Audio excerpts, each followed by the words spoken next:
మా ఇంట్లో Sunday special Puri చేశాను. ఎలా చేయాలో చూద్దాం. పూరీ కర్రీ కోసం ముందుగా క్యారెట్, ఉల్లిపాయ, పచ్చిమిర్చి, కరివేపాకు, ఉప్పు, కారం, పసుపు, 3 స్పూన్ల శనగపిండి తీసుకొని ఒక గ్లాస్ వాటర్ వేసి ఉండలు లేకుండా కలిపి అన్నీ రెడీగా పెట్టుకోండి. స్టవ్ ఆన్ చేసి గిన్నె పెట్టుకొని సన్నగా కట్ చేసిన ఉల్లిపాయలు, నేను చెప్పిన వెజిటేబుల్స్ అన్నీ వేసుకొని మగ్గిన తర్వాత కొంచెం ఉప్పు, కారము, అలాగే లైట్గా పసుపు వేసుకొని కరివేపాకు వేసుకొని కూరగాయలు మగ్గించుకొని 3 స్పూన్ల శనగపిండిలో కొద్దిగా వాటర్ వేసుకొని మిక్స్ చేసుకొని కూరగాయలు మగ్గిన తర్వాత దాంట్లో వేసుకోవాలి.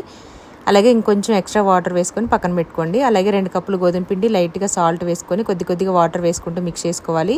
చపాతీ పిండి కంటే కొంచెం గట్టిగా ఉండాలి. పూరి పొంగాలంటే నూనె వేడిగా ఉండాలి. చపాతీ పిండి కంటే కొంచెం గట్టిగా మిక్స్ చేసుకోవాలి. అలాగే కొంచెం మరీ పల్చగా మరీ దలసరిగా కాకుండా మనం ఇలా చేసుకోవాలన్నమాట.